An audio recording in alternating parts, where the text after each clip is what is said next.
You've never missed before, right? I mean, it's just never happened. I haven't missed today.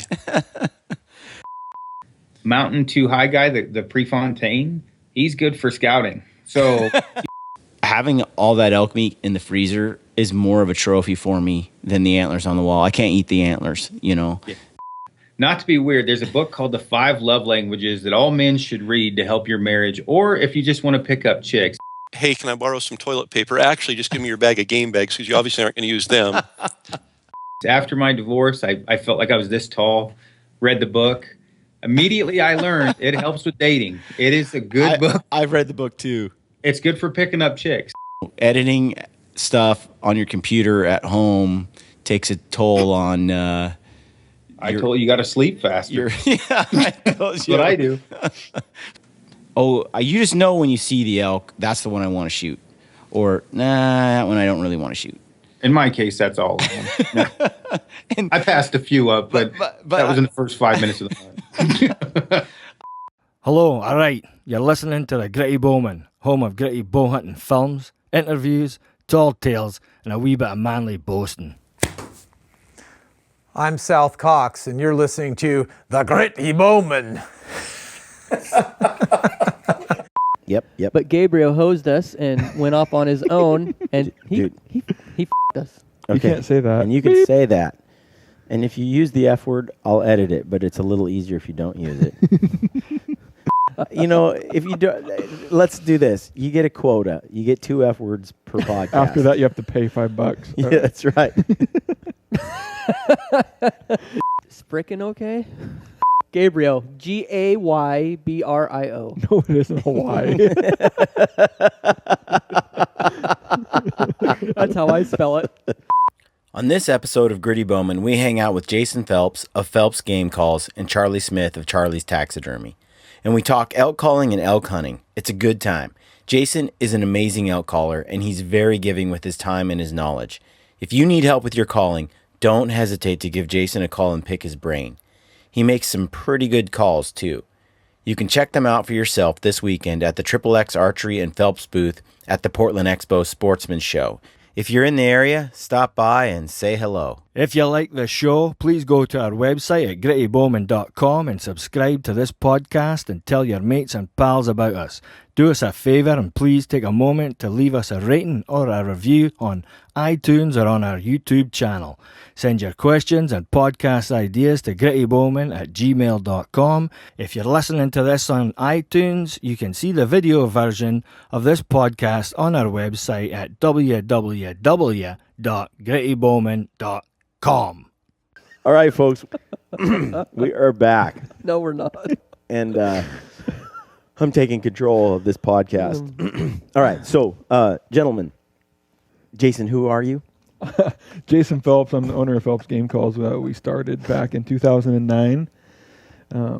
It kind of evolved, just wanting to be more involved, kind of looking for a hobby, kind of wanting to, play around and see what I could make.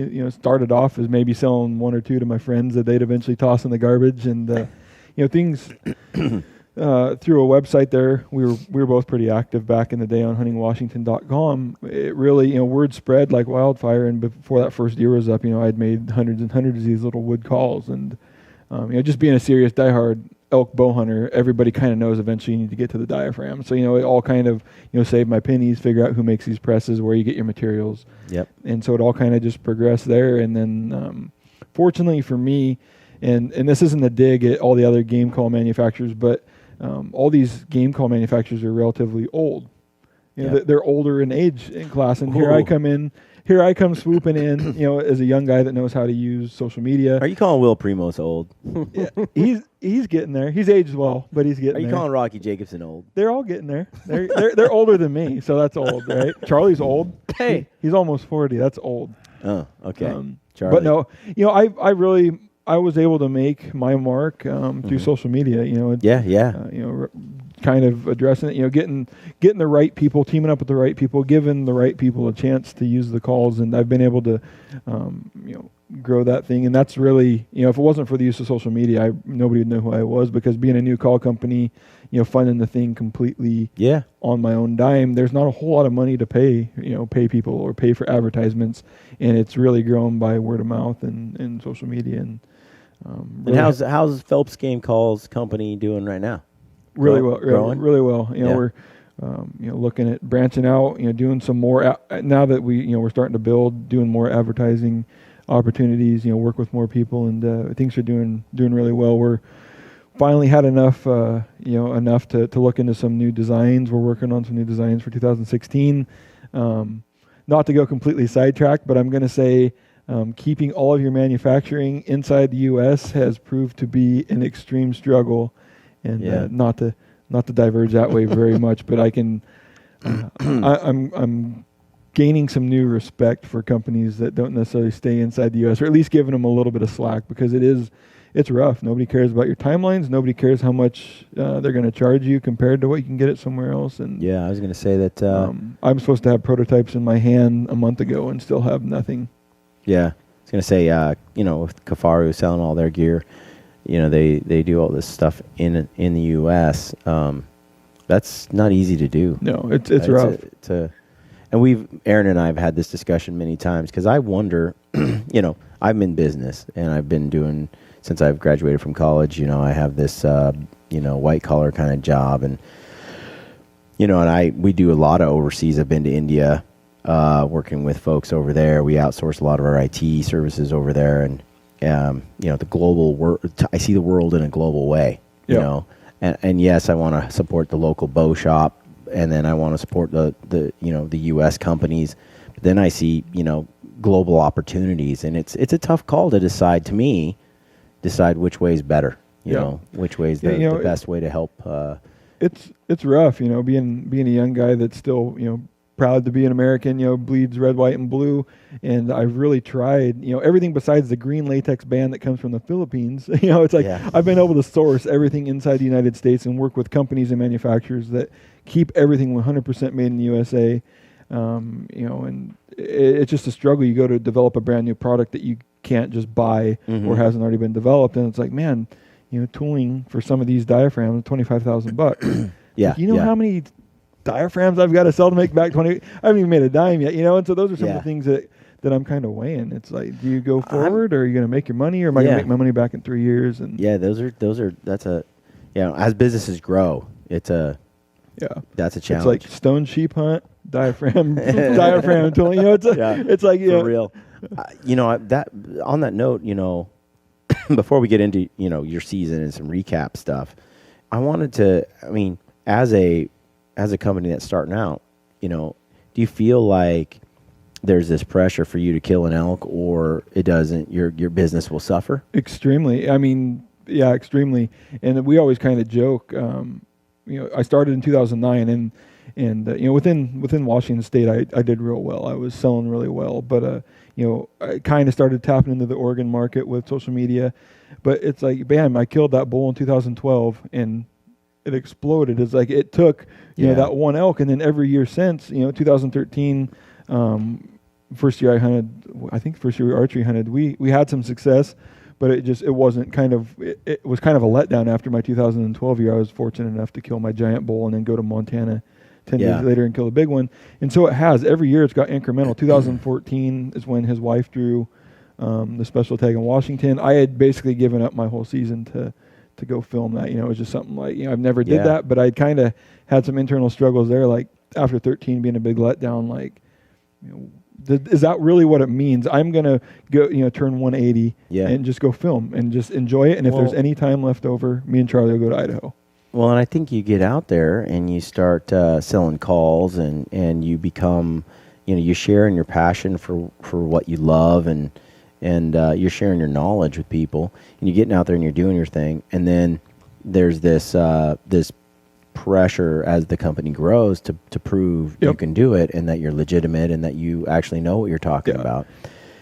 And I think that's where, when you start taking your passion and your love of the lifestyle and of hunting, and you start trying to make money from it, there's a lot of pressures out there that will drive, that can mess that up big time.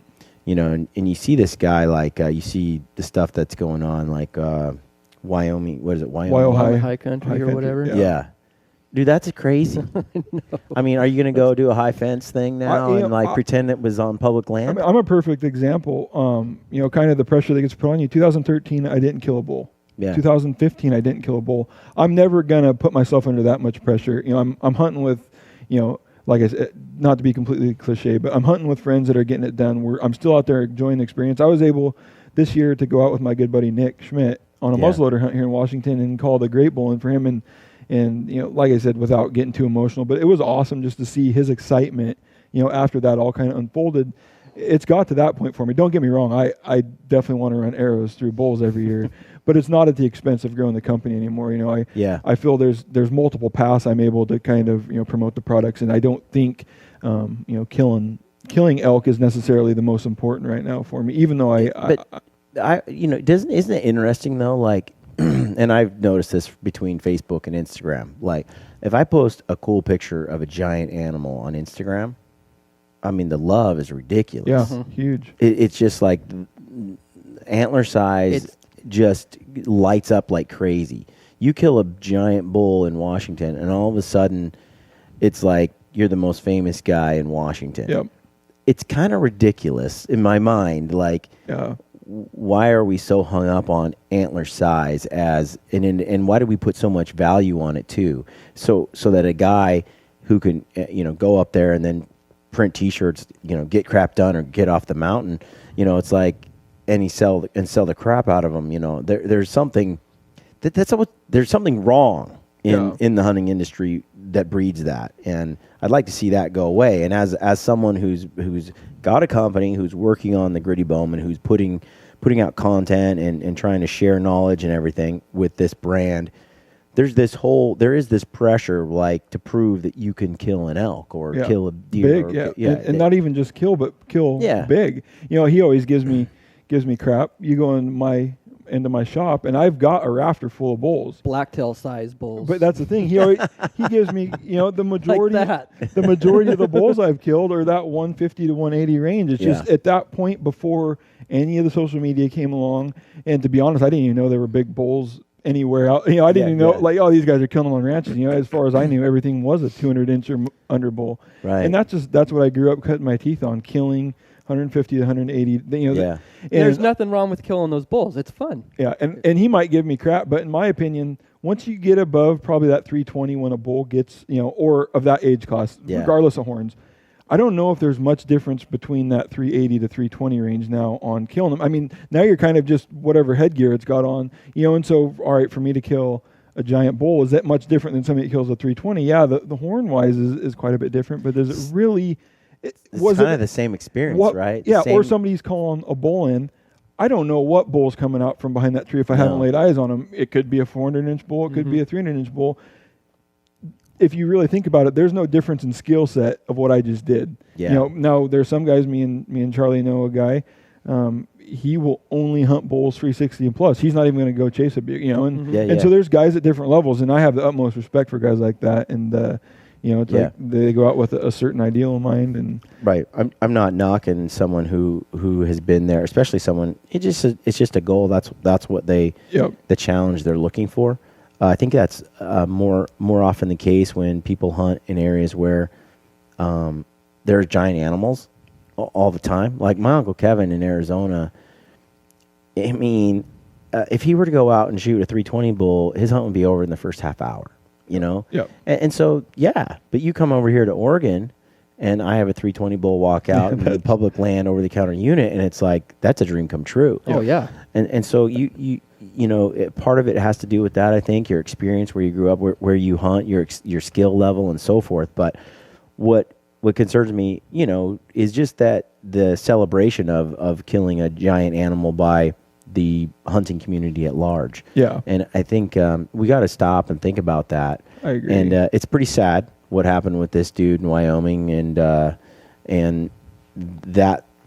You know, Anthony was just on the phone with me the other day. My hunting partner, Anthony. You know Anthony. Yep. And we're talking, and he's like, Brian, I kind of feel like last year was kind of a failure. you know, and he's really driven. Like he wants to be successful. He just, in everything in life, he sets a goal and he goes for it. Well, you know, he shot a bull last year, and then Ben shot a bull last year. I didn't shoot one. I was filming almost the whole time until the last day. So I really didn't carry my bow to hunt the whole season. But we got 2 for 3, right? Yeah, I was going to say Anthony killed a giant. Yeah, and Anthony's great bull was season. like awesome, right?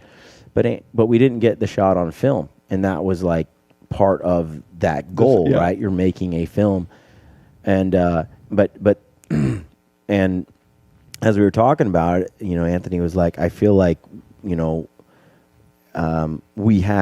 there's this drive to be successful in the woods and in killing a mature animal and getting it on film. And we would go out and hunt and film, and when we come back and, you know, we didn't get it done, you know, that would eat at Anthony.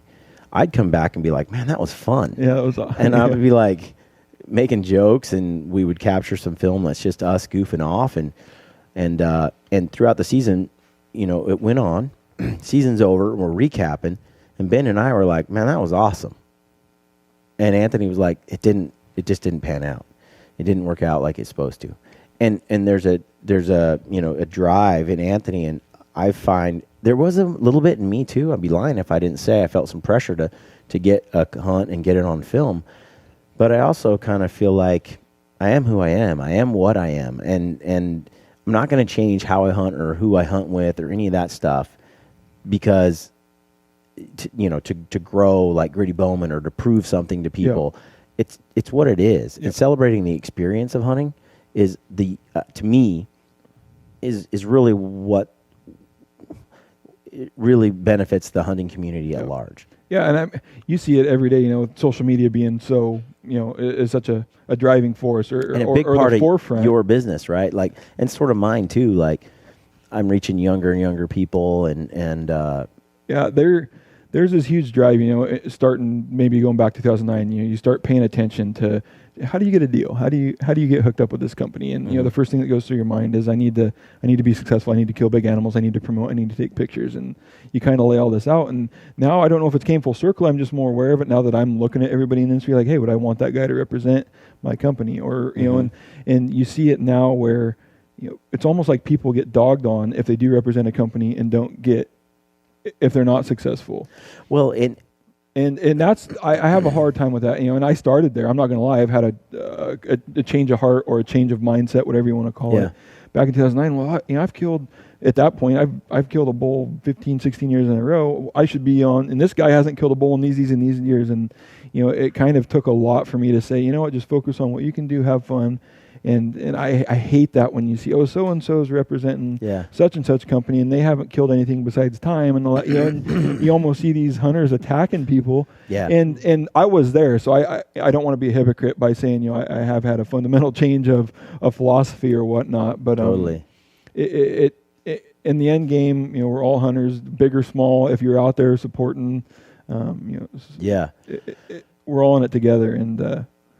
Yeah, I think that it's funny. Like, you know, I'm a fan of Corey Jacobson, Elk 101. He's a good friend, and I'm pro staff on Elk 101 like you are, sharing information. You know, we contribute to Elk 101 the best we can to promote hunting, elk hunting, and information about hunting, and so we contribute articles and stuff like that on Elk 101. And you know, I look around at the people that are pro staff, like you were mentioning earlier.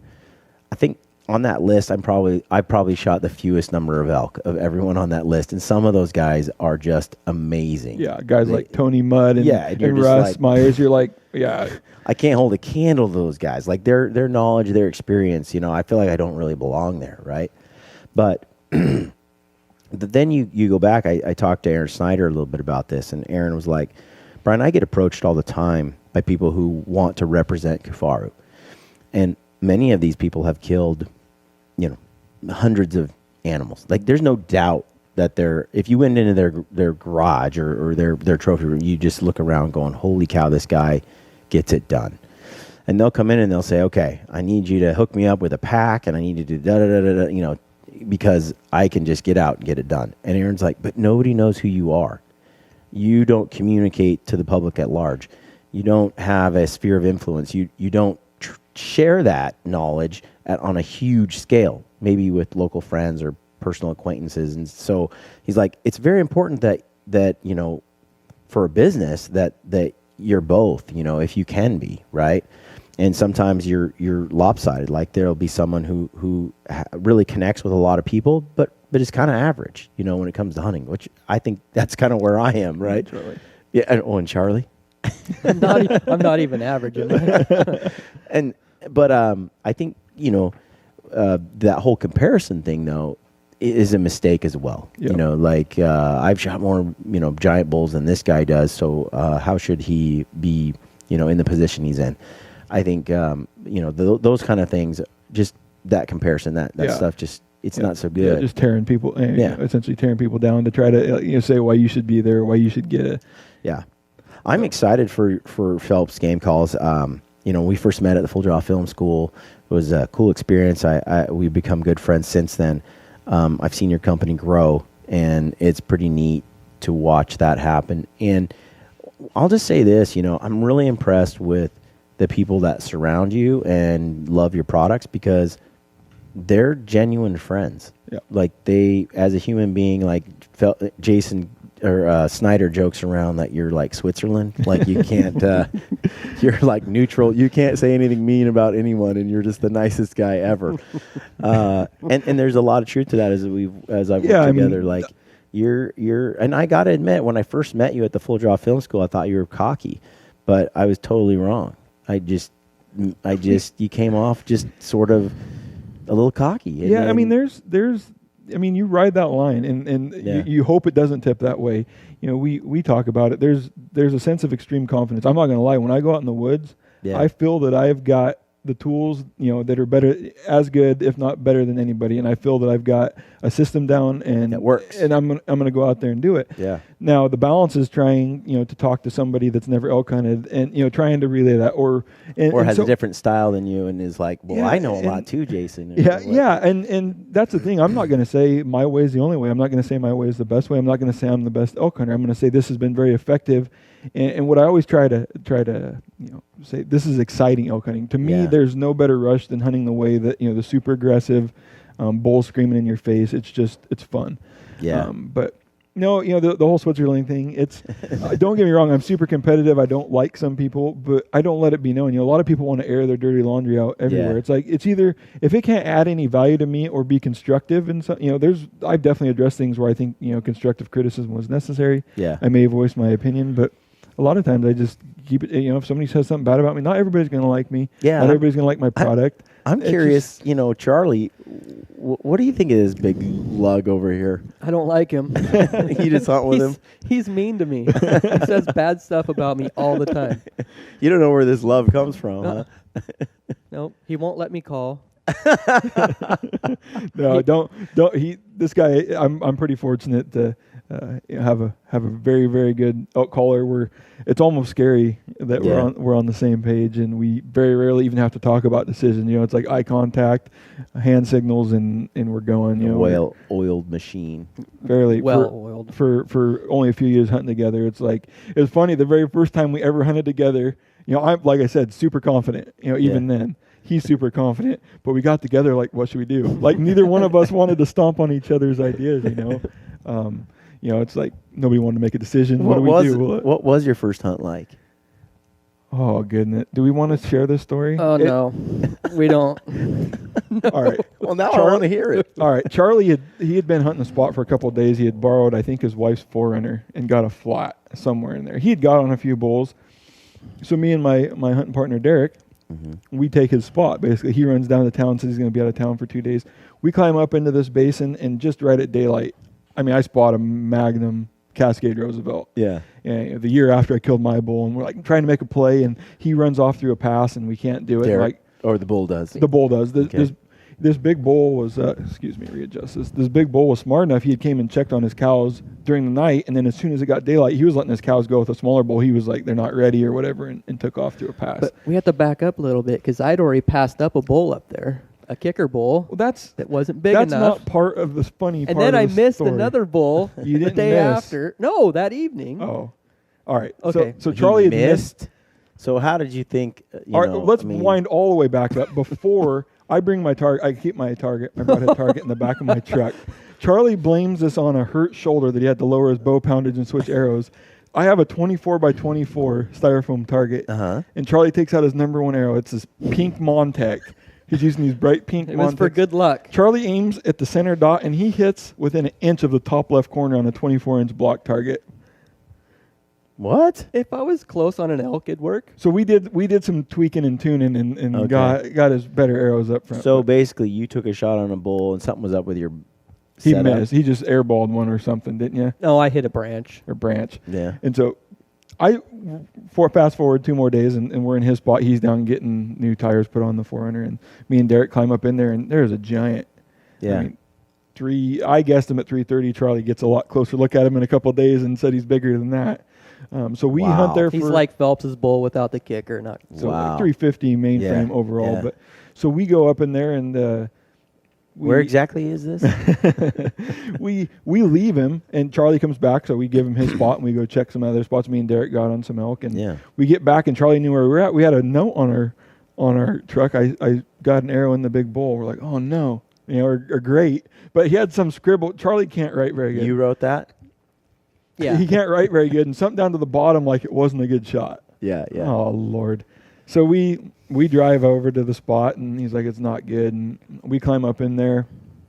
The bull went for the same exact pass I told him it was going through. Charlie ran up there. I heard what happened is I was going up my trail that I always go up that they took over for a day. 2 days. I scouted it for him. He couldn't find any big bulls. So I told him there was a big bull in there.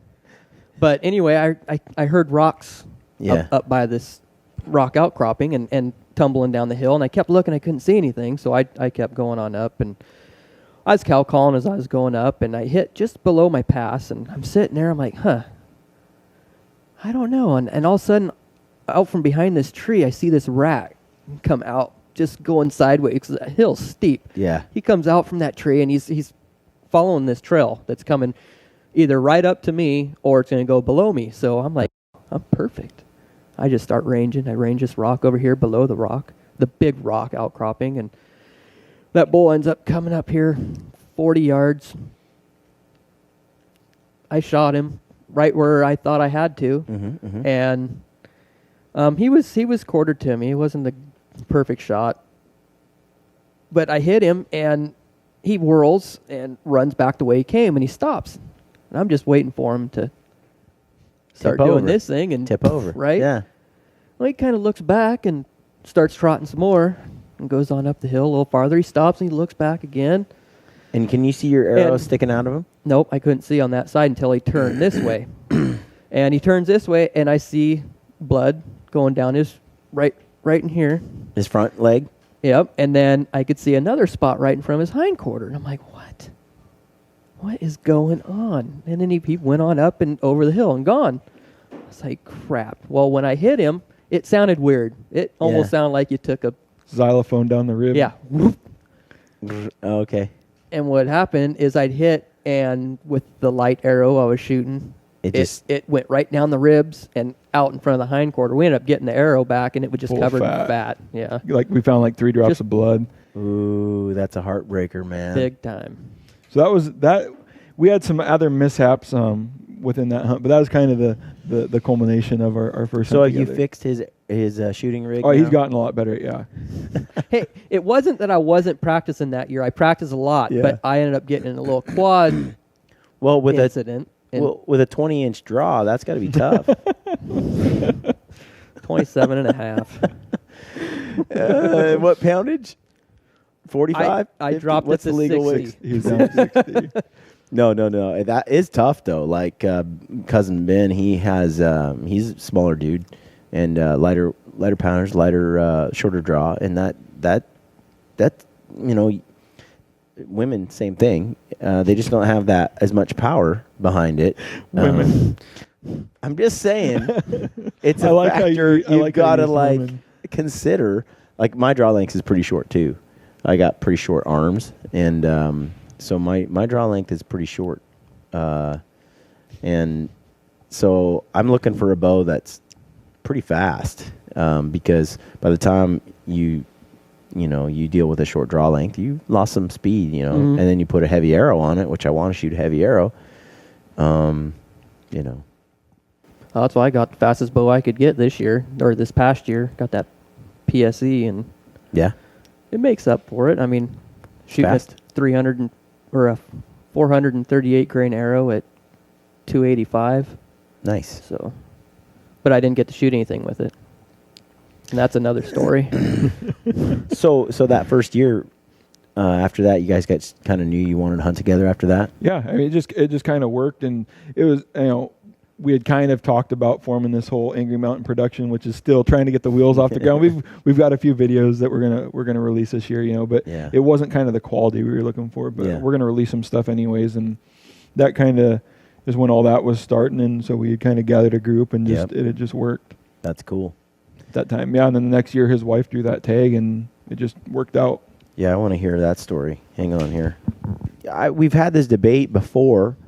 I know you guys say you can call elk and that you're good at calling elk, but I think we've established that the real separator, the real skill you guys have is the cutoff sleeve shirt deal. It is. Charlie, he didn't really follow suit today, but he's usually always got a cutoff t-shirt. I think he owns. Do you normally roll those things up too? Only- Like if No. if they just. I usually only wear. I mean, those you got to during the admit, dude. When you start doing that, and you're gonna call in some elk, man. You're gonna call in some elk. We are two. You can't combine two pastier white guys together. You're both in the woods. You're both like ginger. Yeah, we're and both. I am ginger. We are white. Yeah. That's funny. We're both out of shape, so the cutoff sleeves should really help. Yes. As we walk around. Well, when you're, I mean, those look like arms, only smaller. What am I supposed to say to that? You just sit there and nod. I picked that one up from Snyder. There's an endless supply. Oh yeah. No, but so tell me, we talked about this earlier. Your wife sounds like she's a better hunter than you. Yeah, Is it true? it is. It probably is, huh? Why? What is it that? Because she learned everything The she right knows way? from me, the humility I knew spills that from you. was coming. and she hunts my spots. Yeah. So she shoots my bucks. So you set her up for success, and Yeah. she capitalizes where you don't. Mm-hmm. I watch the kids while she's hunting. It all works out. No, she does a really good job. She's good. What is it like when she first got into it? How hard was it to get her to go do it? Did she just want to? Or? She decided after going with me for, a couple years. Yeah. I killed a couple bucks, and she decided she wanted to do it. Yeah. And took hunter's ed, and the next year she killed her first buck all by herself, a 3-point, and little blacktail. It wasn't nothing special. Yeah. A little 14-inch buck, but the next year after that, she killed a really nice, big, tall 3x2. It's actually in the book for forked horn. But yeah, with my gun. Everything's tied back to him. right. Like, she only did it because she was shooting my gun. Yeah, So- in my spot. The first year when she killed her 3-point, she actually should have killed the same buck I killed that year on opening day. I ended up killing a 127 blacktail. Nice. And we'd actually spotted a spike and some does, and just came out of the snow, and it was sun shining, and I was like, well, hey, let's just make a stalk down there, see how close we can get. Maybe something will happen. It's 12 noon. Yeah. We get down there, and I had her bring her gun. I left my gun in the truck. It was all about her. And we go down and spook those deer, and I seen a couple sets of really nice buck tracks. They were side hilling out in this opening. I was like, well, let's get down to this old little spur and walk it and see what happens. And so we just kept moving along where them deer went across, and there's this one little patch of reprod, and everything else was wide open. And I look up and I see this buck looking at us. I'm like, oh shit, give me your gun, because I thought he was just gonna bolt. And this is her first year hunting. Yeah. I didn't want her taking no shooting, Like offhand running shots and quick shots. and just didn't want to screw it up that way. And I saw it was a nice buck. I'm like, give me your gun, and she gave me the gun. So I pull up and I shoot. I miss right, and the buck's standing there. So I shoot again. I dump it. It was about 80, 100 yards. We go walking up there, and we get up this thing, and it's just a tank, a giant buck, you know. And she should have killed it, but, you know, it worked out so she could go on her own and go kill a nice 3-point instead. So technically, she should have 2 really nice 4 points. But she's got a bigger blacktail than Charlie and a bigger mule deer. And if Charlie didn't sabotage her elk hunt in 2014, she'd probably have a bigger bull. Man. I told her not to shoot some bulls that she should have shot. Really? Yeah. And the calling was a definite struggle. Dang. For Charlie. So tell me this: she had a bull that was in Extreme Elk magazine. Mm-hmm. Saw her. Tell me about that. That was her first elk. Yeah. Ever. Never killed an elk. But archery. That was archery. Yep, hunting the Blue Mountains. Had a lot of fun. Called in lots of bulls. Got a lot of video to edit. Still. Yeah. Still not done. Stop looking at me. Did you guys yell at each other a lot? Do you guys fight, or are you guys like, "Oh, I love you, honey"? La la la. No fighting at all. Day 5 or 6, everybody started getting a little bit frustrated because nothing was just lining up. Charlie got mad one morning because he couldn't find a release. That was about it. We didn't leave camp till like 9:30 in the morning because the release was missing in action. Kind of lost it a little bit. That was one of the funnest hunts, you know, even just being a cameraman and a little bit of color. It was an awesome hunt. I mean, how'd she feel after she shot it? I mean, I guess she'd been on a few. She'd kill some animals. She was ecstatic. Yeah, you're gonna have some bleeping to do a little bit for her. Yeah, my wife cusses quite a few times. There's some misses on there. Oh, and she throws some F-bombs. It's pretty cool, really. She misses a drop time bull on the 6th day that she passed up on the first day. And she was killing the heck out of the fir trees on that hillside, but she stuck a fir tree and then stuck another fir tree and then stuck the dirt. No, it was a lot of fun, but I don't want to give the whole story, but we were sitting there sleeping. We don't got this on video because we were all trying to take a nap. And Charlie and Kelly, I think, had both finally dozed off, and I was just getting ate up by ants. Like, I could not sleep. You know, you doze off and have ants crawling. Oh, on they your crawl face. up and bite you. And so I was sitting there half awake, and I hear a bull bugle. And I'm like, Charlie, a bull bugled, and he's like, "No, that was a raven." I was like, "No, that was a bull." I heard a raven at some point. It was a bull, and I don't know if he called again or if we were sitting there, and he bugled again, and he's like, "I still a raven or something." And then I think it was like finally the 3rd time he believed me that there was a bull bugling, and it was literally a minute from the time we all got up out of our bed to the time she put an arrow into him. Yeah. Just called it right into. Actually, we had this rock pile. Somebody set a bunch of rocks up, and we call it the witching circle. Just it was weird. Something out in the middle of the wilderness, you know. I ended up. I made sure I stayed right in that witching circle, as I called that bull, and come right in, and she smoked it. But it's a magic circle. It is. Yeah. That's cool. How far away? How long a shot did she have? Close, super close. 23 or 23, 6 20, or something. Man. Yeah, close. And then that's on film, right? Yeah, everything besides the impact. Like, you can see the bull running away, turning with an arrow. Yeah. I mean, but we don't get the kill shot. You can see him kind of going through some openings in the tree, and then you can kind of see him coming, but you get everything besides the impact. Yeah. So a lot of Is it just because it was behind the trees or something? Yeah, I mean, he approached from the left, and we had all of our opening from her to the right. And I mean, if you would have waited one more second, we would have got it. But you know, I don't blame her one bit for for pulling the trigger. And I was getting nervous. Like, me and Charlie aren't going to get a hunt elk this year, you know, because it was getting late. I think she killed it on the 14th. You know, it seems like I should have her in here, not you guys. She's probably should a lot funner to talk to. But no, and then we were able to run off to Idaho in 14. We had 6 days. And it took us 3. So how do you guys kill so many bulls? Luck. No, I think it's honestly just the aggressive style. You know, I gotta get quite a few Facebook messages, not a lot, but you get messages and emails. I mean, you're probably in the same boat now. Yeah. You get a ton of and I'm so willing to help that I don't know if people are passing the word on or what. You know, it's like what's your one thing you would accredit all your success to? And I was like, I think for me it's the calling. I think we rely heavily on a locator bugle. That's where we get everything started. Yeah, I would say we're probably really good at glassing, sitting down and picking stuff out, but really the game for us all starts and ends with with bugling, and we're able to get into a spot. So you're in a spot and you bugle and something responds. What do you do? Check the wind and go. Mm-hmm. I mean, there's a few questions, other questions that kind of go through your mind. What area, how's the ground laid out? What's the wind doing? What time is it? Is the wind going to switch? Yeah. But you're answering all these questions in less than 5 seconds and running. And you just go. You're getting the wind right and going. And we on the Toucan hunt was a perfect example. I don't know how many times we touched the creek and touched the ridge top and touched the creek.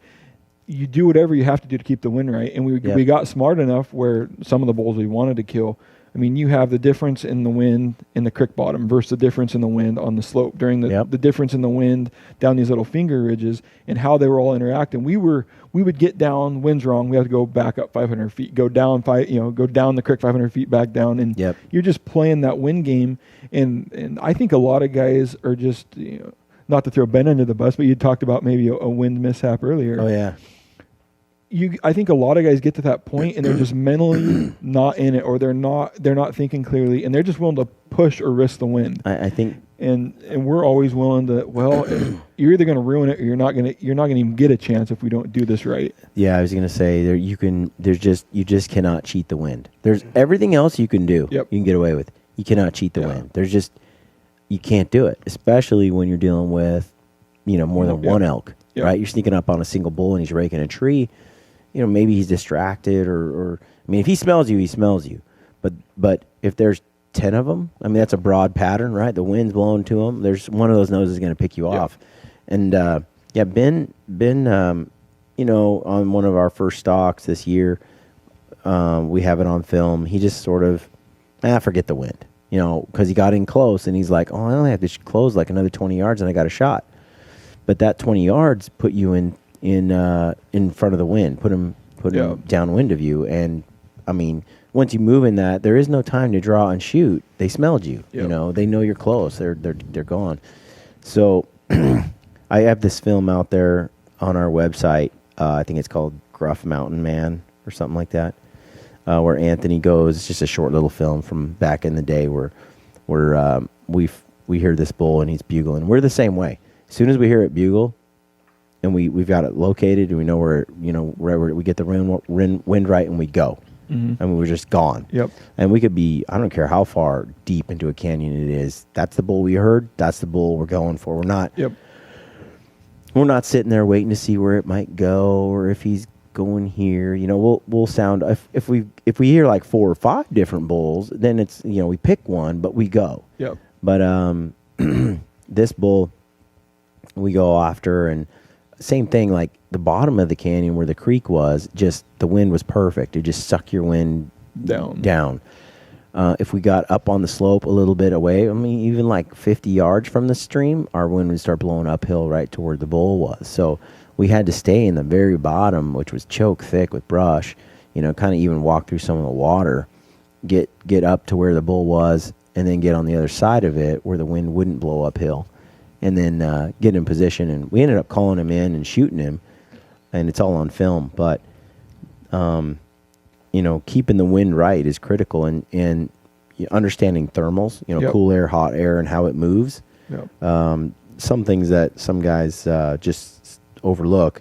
It's so much easier, in my opinion, to chase a bull, in the bottom of a canyon, the bottom half where the wind seems to be more predictable. When I get to ridge tops, I just get pissed because the wind's going left, right, up, down, east, west, north, south. It just does not settle, and you try to, and sometimes we'll go after bulls and just hope. Yeah. And times where we get into like 20 yards, he needs one more step, and then the wind switches, gone.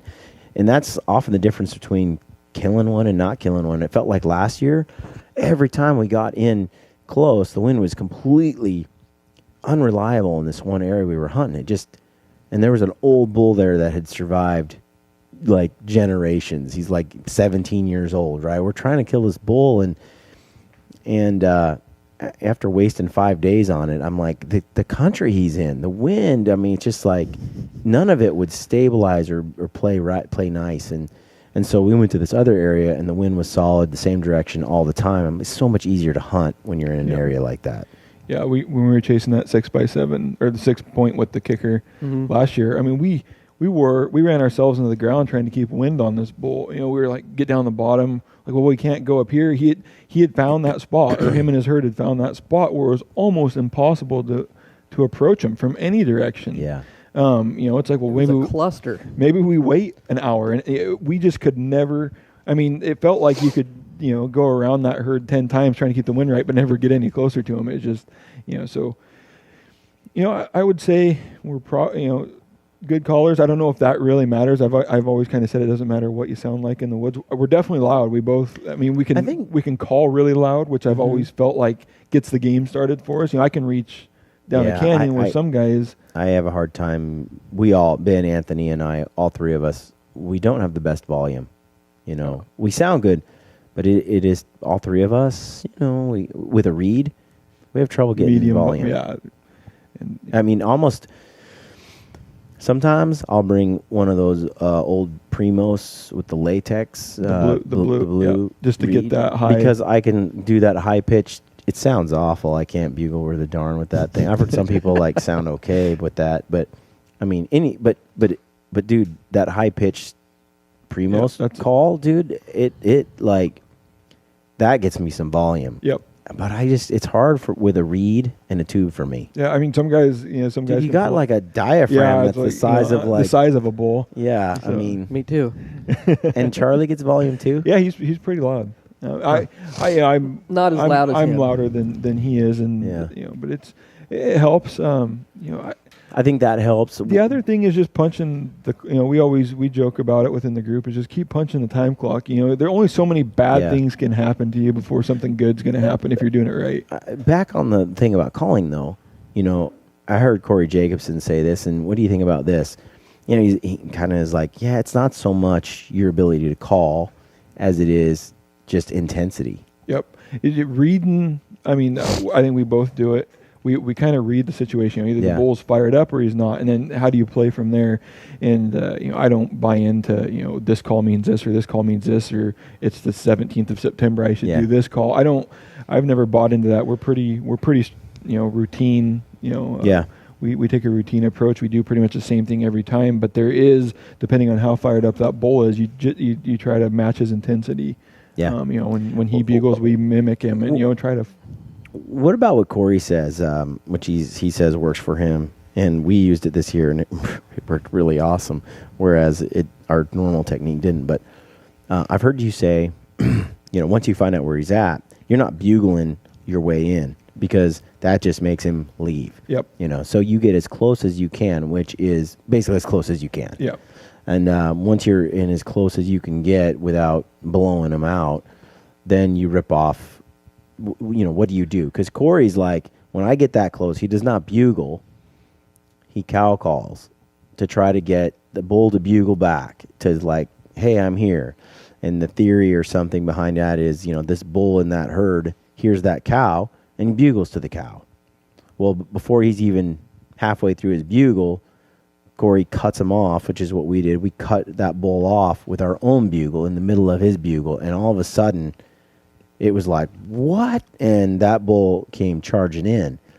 Well, in the past, we'd get in close like that, and we'd just go straight to a bugle. And the bull would just scream right back at us, and it would be this yelling match. But this time when we cow called first and waited for him to bugle to this cow call and then cut him off, it seemed that popped him up and got him to come to us. Have you experienced that, or is this just like wishful thinking, or is Corey just full of crap? He's definitely full of crap. Yeah, Corey, don't listen to him. No, go for it. I cow call a lot. I like to cow call. I mean, I probably do it more when I'm by myself. Yeah. Because sometimes I'm not as aggressive as when me and him are together. Mm-hmm. I've caught a lot of bulls in just cow calling, actually. Really? Yeah. Well, that's when you kind of get a read on some of the bulls, and you kind of... I know you're not supposed to judge a bull by how he sounds, but a lot of times a small bull sounds like a small bull. Right. But a lot of the young bulls, you can cow call them in real easy. Yeah. So I do that a lot. Like in Idaho, I think Kelly's bull, I just cow called. That thing came running in. Yep. Gabriel's bull, cow called that thing in. So what about big bulls? That's where I think the bugling is required. Yes. But when you're approaching, say when we took off after that bull or the bigger bull that I had passed the little one up when we got down our first day on the other side. These are big mature bulls with a large herd, and we've physically seen them running satellites off, so we kind of know what we're dealing with when we get in. But you've basically lost interaction with these bulls for 2 hours, and we've snuck through the timber and got to where we think we need to be. Unless he's bugling on his own, we did bugle when we got down the bottom, but we're still a fair distance away. Now that we've closed we just needed to know where he's at because we were almost going blind when we got down into the brush. We did bugle, got some locates, and then we shut up until we started climbing the hill that he was on. And we didn't necessarily feel comfortable just going in there and basically rocking his bedroom. So we kind of opened up with some cow calls. We got to where we saw a bunch of rubs, like, all right, we should be in the bedding area.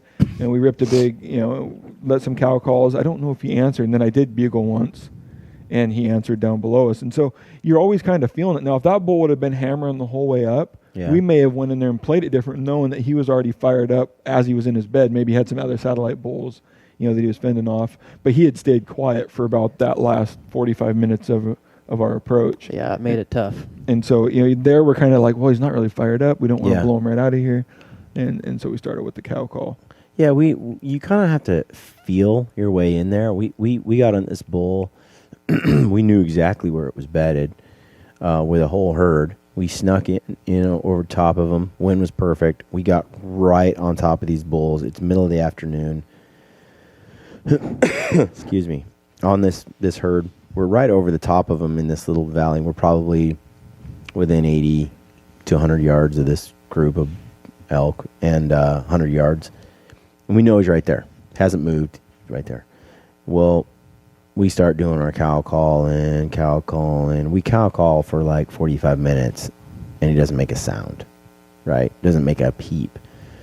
Well, finally, we're like, all right, Anthony, go ahead and let's do a bugle. So he goes pretty far away because we didn't want to push him at all, He wasn't calling yet, and we didn't want to see him just kind of bugle and then not come in. We kind of want to surprise him with that. So he bugled from a distance, like just a faint bugle, and a few times, and just the bull nothing happened down there. There were some cows like talking, a lot of cow talk, down in there, and it was kind of shaded and stuff, and some calves were up and running around, but for the most part, this entire herd and this bull were just bedded. And they just wasn't in the mood. So we left for like 2 hours, and then we went back down there 2 hours later, and we're like, well, let's try this again. Started a cow call. Brr! He just lit up right off. We cut him off, and the game was on. Yep. Same bull. It just, his mood had changed. And we were catching him at that right moment. In the past, when that happened, we would have just tried pushing, we would have kept trying to work him, and probably would have spooked him. Probably would have tried to sneak in on him and blown it. It was one of the first times we really kind of backed out and then came back later on the same group, and it worked like a charm. Yeah, I mean, we did that before. I think or approach from a different side. Calling from this side, we know he's there. Nothing. Maybe walk around the basin or get closer, or just approach from a different side. And then who knows if it's the time at that point or the different approach or. I do feel like, though, that definitely the response that we've got from just a challenge when we get in close versus cutting him off in the middle of a bugle to a cow seem to have a different effect. Yep. Yeah. My normal, cookie cutter calling approach is an estrus whine followed by a challenge bugle. And we're trying to paint that picture that there is, whether it's a cow on the edge of his herd or a cow that's came in the estrus and now there's this bull, with her. Yeah. Whether I get my bugle off before he bugles or if he answers right away, I don't put as much importance on when that bugle comes, but there definitely, I think, needs to be a cow call involved in that scenario. I think that it works all those ways, for sure. One thing that we have experienced a lot of, Anthony, Ben, and I, is we've never done it the way that Corey described, and the elk usually do come in. They just don't come in recklessly. They come in kind of looking around, and they're looking for the bull, and they're looking for the cow, and it takes like half an hour to convince them and all that. This other way, it was like, what the heck are you doing here? Just comes running out, and just like reckless, like forgot its head, I want more of those kind of call-ins. That's cool. That's what it's all about when they come in fired up. Whether they're fired up or they turn dumb on you. Yeah, and walk into your lap. I mean, it was fun. It was a lot of fun. Ben missed it, which that part wasn't fun. And then then he threw his Bowtech into the bushes and stress test. We had to check to make sure it shot right after that, and it was still on. And but yeah, I think. You also said persistence. Yeah. So that's Idaho last year, first day. You could have easily have chalked up for both of us. Both having 3 big bulls. I'm not gonna stop putting numbers and stuff. We had both had very, very big mature bulls. Hunters that were hunting with us. That had missed. Yeah. It's easy to just you do start to. You get a little flustered, but you just keep going. Like there's another day, you still have a tag, no harm, no foul, and you keep going. Yeah, I interviewed Rihanna Carey, Ty Carey at the ATA show, and she was telling me about her elk hunt, and one of the things I think it was day 10, she shot her bull like the last day of a 10-day hunt. I think some people don't realize. They how much time people put in that are successful each year. It's persistence. 10 days, and it worked out. In that last hunt, she put this stock on this bull, and she shot a great bull all by herself, solo. That wouldn't happen if you quit on day 9. Yeah, if you were tired or I've only got 1 day left. Let's just head home early. Yeah. And so often Ben shot his bull on the afternoon before he caught his plane to go back to Virginia. Anthony and I are the ones that had to pack it out after he left. So we got some cowboys to help us pack it out, so it wasn't so bad on horseback. But man, it's like a grind. Yeah. Last year is probably the worst shape I've been in. And I'm pretty fit, but due to just my wife being ill and then me doing Gritty Bowmen so much, and I just didn't get out and do the running and the cardio and the work that I've done in the past, And it was a long season. I did a lot of hiking, a lot of packing. We were in some serious country, and that last week I got sick, and so I'm sick on top of not, just depleted from all the days in the field, And it was tough, man. It was a grind. It was like elk hunting was no longer as much fun as it's been in the past. It was just determination. It was like a marathon, like an ultra marathon. You just I just dig deep and go. And and I'm glad with the results, and I'm glad to be eating this elk in my freezer. But I also want to enjoy it a lot more than I did. Yeah. I want those call-ins to be, instead of I wanted to cry when Ben didn't kill one of those bulls. It was just like, we now you got to hike back, right? And it's miles back, and it's like the 3rd time we've had a close call and blew it, and it just starts to wear on you because you're like physically you're burnt, Yeah, we were there, same spot. That other group of 3 hunters left after the week 1, and it was me and Charlie for week 2, and some letdowns in that first week, or some things that didn't quite go right, and then lots of crying. For me to stick a bull on our 3rd day, and then now I don't know what was wrong with him. He was whining and complaining the whole time, but I had a pulled muscle in my back.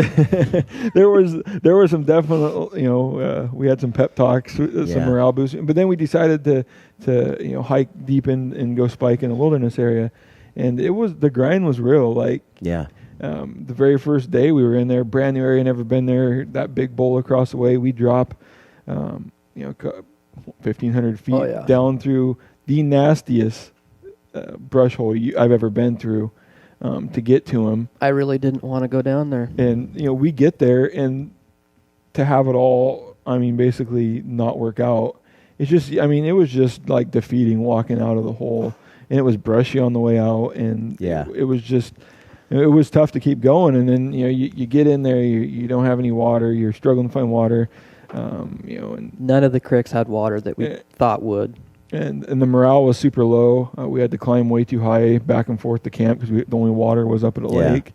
And you know, then you get a little bit of a boost. You know, I get out, rip a bugle off from the tent that first morning, and just the place erupts. You know, 12 to that 14, certainly helps. 12 to 14 you know different bulls. It was crazy. And so you're on this high, and adrenaline's going like, oh, this is going to work out. You go in there, screw everything up that morning, and now you're back at the bottom of, you know, the lows. Yeah, and so it was a grind, and you know, to come out of there without a tag notch was rough. But you know, you just keep going, and you know, 16 days is a long. You know, I love elk hunting. I think more than just about anybody, but it was rough. By like day 16, you know, it wasn't all fun anymore. Yeah, like Corey was talking about how he splits his up into like 2 7-day increments, you know.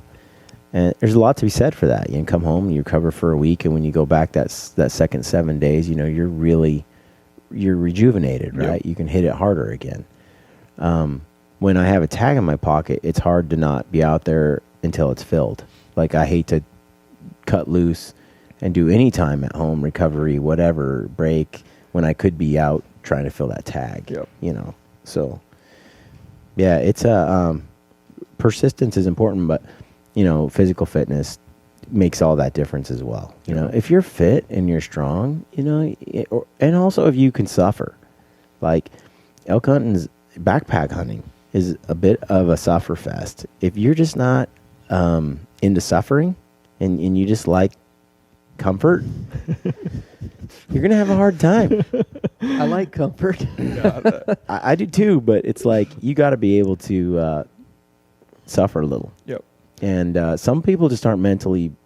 They're so used to their comforts of their own homes and where they're, you know, their lifestyle. They're just like, why would you choose to do this? Yeah, I don't know if there's a good answer for it. You know, we did this. I haven't had the chance, you know, since 2012. I really haven't worked out that much to get into great shape for elk season. And you spend your first 4 or 5 days just, you know, your calves are on fire and they feel like they're locked up like a rock, and you know, nothing's good. But you know, eventually it all kicks. But you know, that's just the ability to kind of push through that suffering. And you know, you know, as soon as elk season's over, you're like, oh, I'm going to hit it hard this year and get in shape, and then you never do, and you use the first week again to get in shape. But it doesn't. If it got to the point where it affected where I could be, then I might, you know, put more attention to it. But it's never. We've always still dove off. We've still got to where we needed to. Yeah. You know, what are you, like 30? 32. So I'm sure the days are coming when that doesn't even count, dude. I mean, yeah. Wait till you get 40. Yeah. No, for real though. Like I gotta have my brother on the podcast because he's doing this. We were talking about it offline. This Wim Hof thing, the Iceman Wim Hof, the Dutch dude who like can like freeze in ice cold temperatures, right? And he climbed Mount Kilimanjaro in his shorts, Everest with a team. The dude is insane, right? So he's like, so my brother, it's a breathing technique, and then you get in like an ice bath. Well, I remember getting into an ice bath when I was injured in sports, you know, and I was thinking, this is the worst thing on the planet. You know, there's nothing more torturous than an ice bath. Sprain an ankle and have to put it in the 5-gallon bucket of water. That's I'm miserable. Totally. So this dude is like, you know, you jump in this, you do your thing, but his thing was you endure the cold and the discomfort is, you know, I think one of the things he said was comfort is not happiness. That there's happiness in discomfort, in you know, getting back to nature. Yeah. And that's kind of counterintuitive, you know. So my brother's jumping into a friggin' cold lake every morning. Yeah. He's doing some breathing, Zen stuff. Is he okay mentally?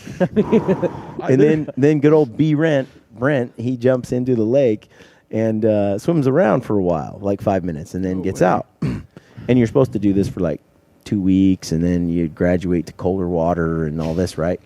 And these people then like can walk around like, you know, in the elements and not get cold. They don't get frostbite. Just your body adapts and does some crazy stuff.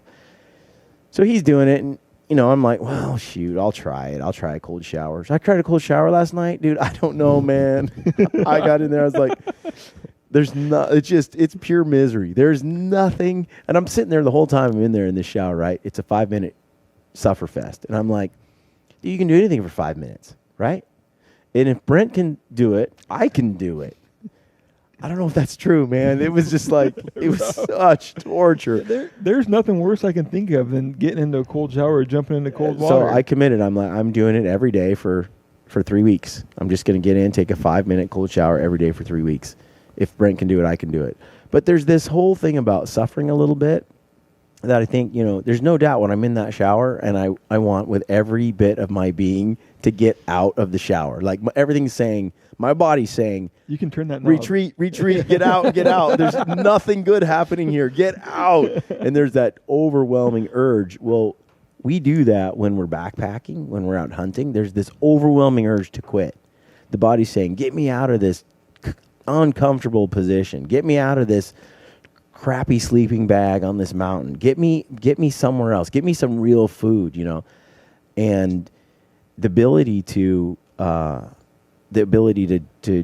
shut that voice off and say, no, we're out here and we're doing this, I think is the difference between people who really achieve things in life, people who are really happy, and those that don't. It's not easy. It's not, especially like, he's like, Wim Hof is like, the cold is my teacher, It's a harsh teacher, man. Let me tell you. But it's an experiment, I think. And I think anytime we can do things that challenge us to overcome our comfort zones or sort of put us back in touch with the elements or help us, anything we can, any kind of suffering that we can endure and mentally power through it, it helps you grow. And to me, that has not just applications in hunting, but just in life in general. Yeah.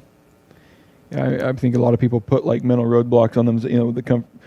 My family is a perfect example. We come from industrial timberland hunting around home, and we started a deer camp over on the east side of the mountains, and they had already all set, like everybody was 3 miles. That's as deep as they could go, regardless of how flat the trail was. Right. And it was mind-boggling to me that. We hit the 3 mile mark. There's 200 yards over there, but we're going. We can't pack a deer another 100. But then you'd get up on top and not to make fun of somebody's physical appearance, but just a big old lady, up there hiking without. I'm like, hold on, you guys are all loggers. You're tough men, but you've put this mental block on yourself, and it's like, I'm not gonna lie. When I first started this whole backpacking thing back in 2007 and getting off of the roads, there was I'm like, how far can I go? This is my comfort level. No, this is my comfort level, and we've kind of broke those barriers. Like, there's always going to be pain and discomfort along this trip somewhere, but it's not ultimately going to kill us. Yeah. And now the boundary is, how far can I go without ruining this meat, basically, because there's nothing else holding us back. I can hike for days and days, and it's not going to kill me. I'll be sore. You know what I found, though, is like in the CrossFit gym, I can be in physical pain just from, climbing the rope for the 15th time and lifting some loads and just burpees from hell, this endless workout and it's like endurance racing, right? It's just like you just dig deep and you just keep pushing through and you keep pushing your limits, right? I found that sort of thing I can dig deep on and I can just push. I can just go. And what I'm disturbed with is when it comes to the cold, I'm the opposite, dude. I hate being cold more than anything on the planet. Snyder and me talk about it all the time. We do not like, and Anthony can walk around in shorts and a t-shirt, and I'm like, look at you guys. I'm got a down jacket on. I'm you guys freezing. Okay, I got extra insulation. But I got my winter weight, and maybe that helps Brent too. But still, I'm sitting here going, I just don't like it, and so we all can kind of endure breaks you down in things. a different way. Yeah, it breaks it you does down in a different way. And so, I'm sort of experimenting with that and trying to get tougher. But I think just all the stuff that you do we do in our daily lives that are kind of, your average, easy. When you go hunting and you go backpack hunting, dude, that's real stuff. That's tough. That's not easy, and it changes you. It makes you grow. Just like, anybody who runs an ultra marathon or a marathon or something. That stuff crazy. Yeah, I mean, Not doing it. There's a degree of suffering that happens there that is just, most people quit after, the first 3 hours, right? They're like, I'm done, And But I think somebody that has the ability to push themselves through that much pain and that, long extended time of torture, they should be fine. If you're able to put your body through that, unless something else, like you're saying, the cold, unless there's something else that triggers you, well, they should be fine from a physical. And let's be honest. I mean, I think we've all probably killed elk, driving around, finding something right off the road, hiking, 100 yards and, bugling in a bull. I mean, especially when some of these primo units where you can, like Arizona and some of these areas where there's just elk everywhere, you can certainly, get it done without being fit or putting yourself through that. You can have a wall tent and a big screen TV back at camp, and you can certainly do that kind of hunting. And we love doing that kind of hunting as well. But there's something about, there's something about the mountain backpacking kind of, pushing your body to some limits kind of thing that's just, to me, highly rewarding. Yeah, I agree. Yeah. Charlie doesn't like it. No, I like hunting from the truck. I really think, though, that a lot of that, as you get older, I found I got to be more in tune to my health. I gotta take care of myself a lot more, and I gotta exercise a lot more in the right way. Or come hunting season, I'm just, a lot of my 40 and up year old friends just don't do what I do anymore. They're done. They're done. They're back on roads. They're changing the bow for a rifle. They're coming home usually without an elk. It's more of a camping trip than an elk hunt. And there's nothing wrong with that. It's just if I'm not really ready to go down that quickly. Like to me, I'd rather just push the fitness to another level. And see, and I don't do anything for fitness really. I might do some hikes during the summer if I can. Yeah, my cousin Ben doesn't either. But I need to get in better shape. Yeah. The older I get, the harder I'm hunting. Yeah. But it's getting tough. And a little bit. It takes its toll, I'm planning on some podcasts here in the next few weeks that are all around, diet, exercise, fitness for, the 40 and older. Because, dude, if you're 20 and 25 and 30, dude, we didn't do anything and we were still pretty beastly, your body's just young. It can respond. But you start pushing, 30, you get over 35, you get up to 40, 41, 43. Dude, things are not the same. You have to, and the earlier you get started doing it the right way, taking care of your body, it's hard to go back and get it back, man, once you've lost it. It's a lot easier to just don't lose it in the first place, Yeah. I'm 40 in March. Yeah. Downhill.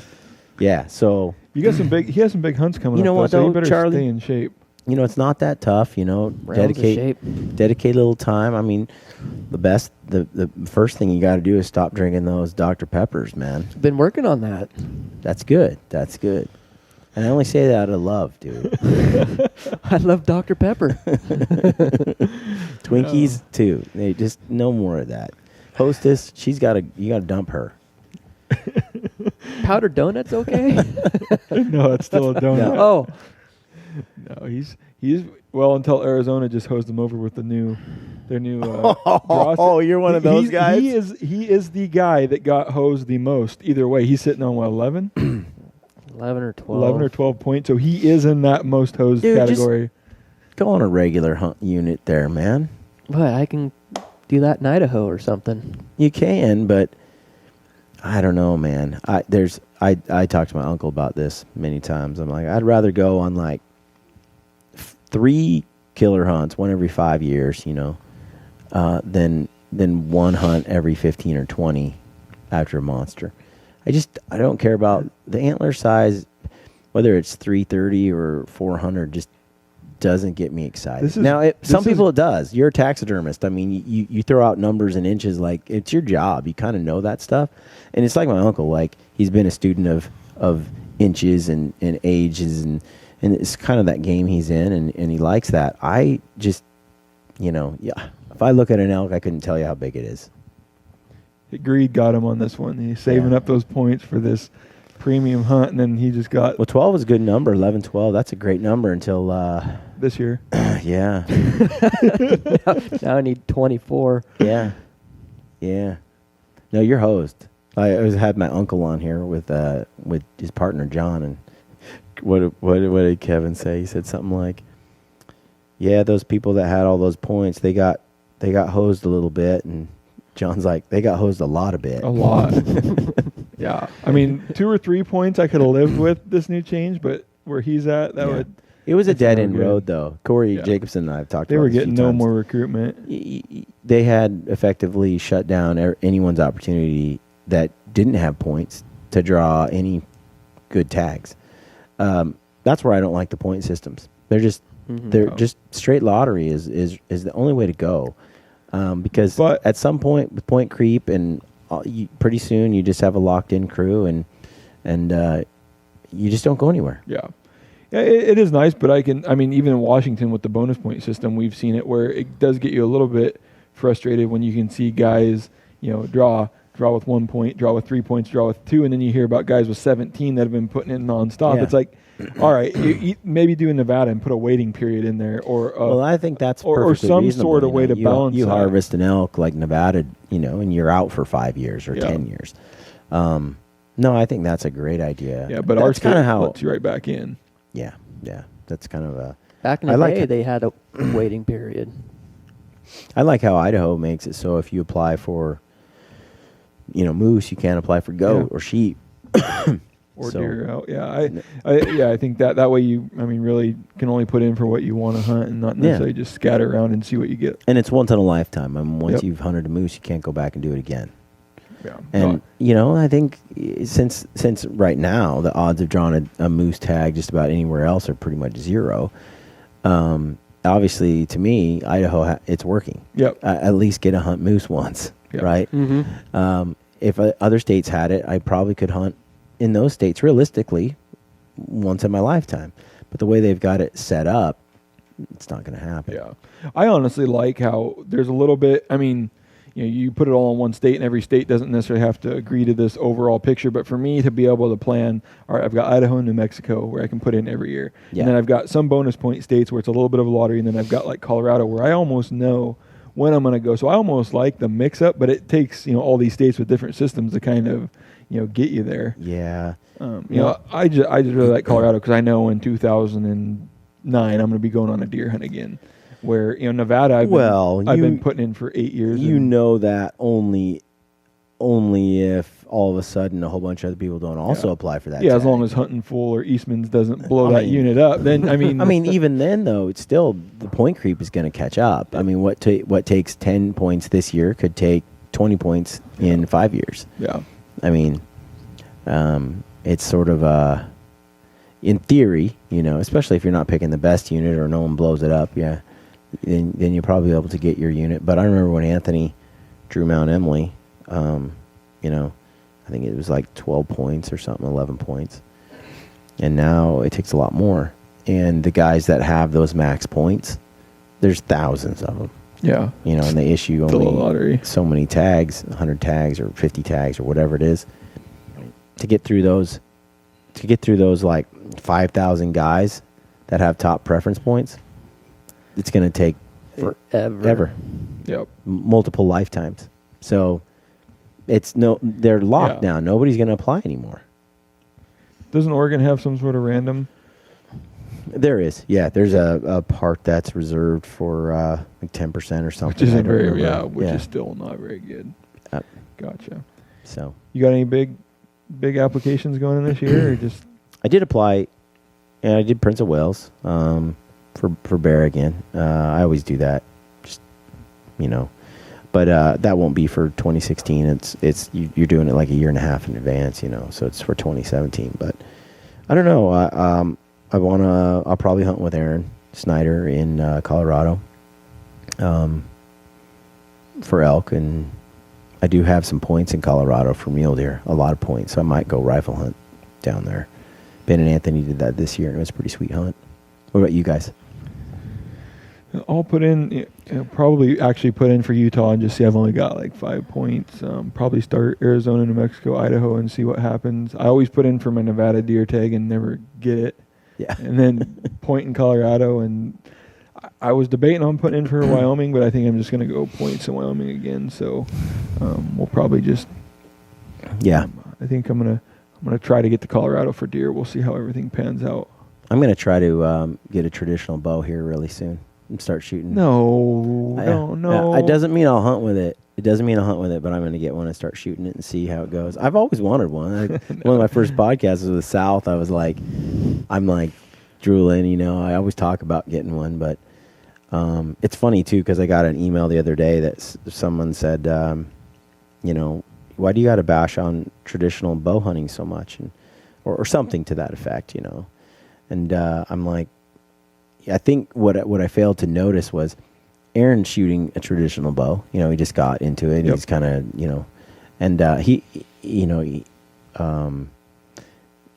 but I don't think people realize that, because he's talked about it on social media, but not so much on the podcast. You know? And so people don't know that he's shooting one.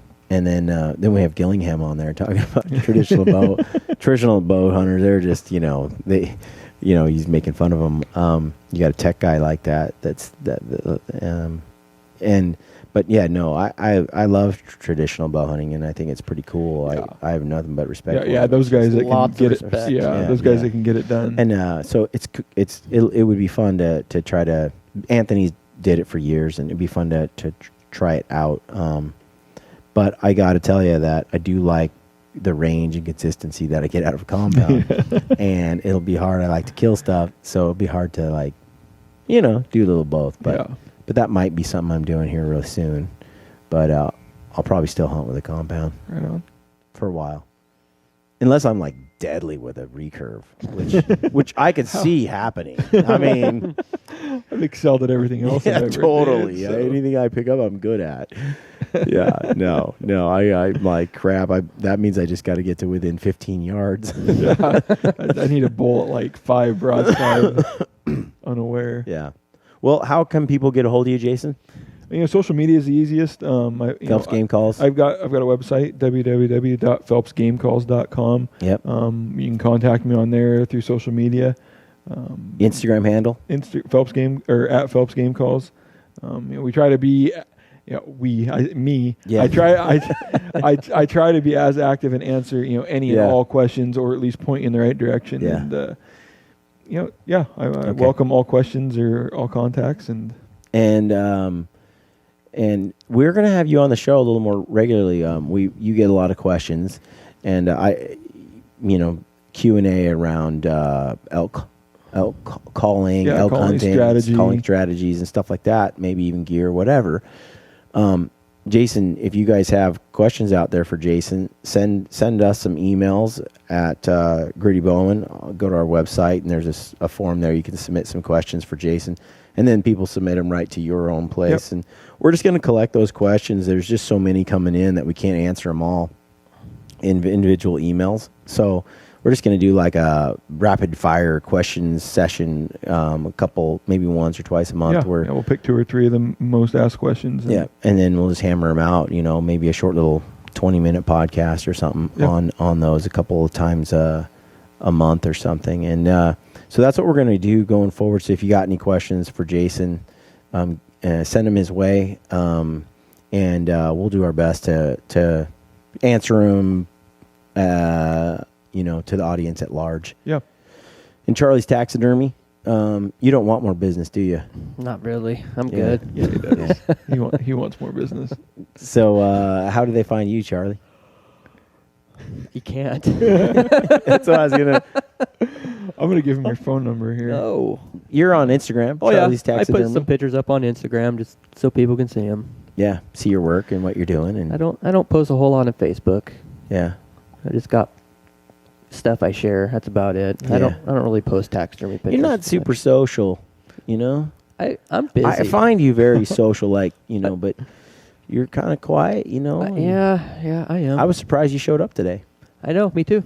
Yeah, I'm glad you did. See, it's a nice. I mean, don't think about how many people are actually going to listen to this. Just us three. Just think about, you know, it's just the three of us hanging out. People are gonna listen to this, huh? Yeah. All of a realize sudden, that. he's sweating everywhere. Yeah. I just been trying to stay warm over here. I'm cold. Yeah, my luscious studio is not well heated. My posh studio is. I like it. It's just right the temperature. Hey, I got everything I need in here. I got my weights and I got my Target. I see a bow target over I there. got my Target in here. I got my studio on this side. It's a man cave, dude. It is. I like it. Yeah. And your wife probably doesn't complain about this area. Not at all, dude. Perfect. Not at all. She tried to take it over, but I put my foot in the sand and was like, I'll put my foot down. Honey, no. You already own the bedroom and the closet and everything else. This is mine. There you go. I like it. And so she kind of has the whole house. So I can't put my mounts and stuff up there, but I kind of like them down here in the man space. It's I mean, nice. or girl space. I mean, but You really need to finish out the rest. what are you talking about, Charlie? It all looks. This is the whole room. It all looks like this. I don't know what you mean. Rough cut cedar all the way around this That's thing. right. and- That's 10 right. by 10 square. Shut up, Charlie. Looks really nice. Thank you. Yeah. Yeah, I spent a lot of money on that. Anyway, guys, thank you for coming on the podcast Appreciate today. having us. And, Yeah, thanks for having me. Stay gritty. Yeah. Stay gritty. Okay, gritty friends, I hope you enjoyed that podcast. If you did, please take a moment to leave us a review on iTunes, Podbean, or Stitcher. We love reading your reviews. And connect with us on social media if you're on there. Look us up on Facebook and Instagram, and take a moment to subscribe to our YouTube channel so you can receive notifications when we upload new videos. We've got a sweet deal with Mountain Ops. You get 20% off on all Mountain Ops supplements, combo packs, and apparel when you type in the word gritty at checkout. If you're a hardcore elk hunter, or you want to be, go to the Elk 101 website online and check them out. Our friend Corey Jacobson is killing it with some of the best elk hunting information and entertainment on the web. If you haven't heard, we're doing a huge gear giveaway to try and grow and expand the gritty community on Facebook and Instagram. I asked a bunch of friends to pitch in on this gear giveaway, and they all came through with some awesome stuff. Our friends at Kifaru, Rockslide, First Light, Phelps Game Calls, One Shot Gear, Mountain Ops, Triple X Archery, Blacktail Outdoors, and Is It September Yet are pitching in some sweet gear for the giveaway. We'll announce all the details in the next few weeks. All you have to do to be entered to win is like our Gritty Bowmen Facebook page and follow us on Instagram. All right, friends, let me leave you with one other quote from Theodore Roosevelt, who said, "It behooves every man to remember that the work of the critic is of altogether secondary importance, and that, in the end, progress is accomplished by the man who does things." We all have a choice. We can be people who do things or people who criticize the work of others. It's pretty simple, really. Get out there and do your thing. Good luck on your hunts, and stay gritty.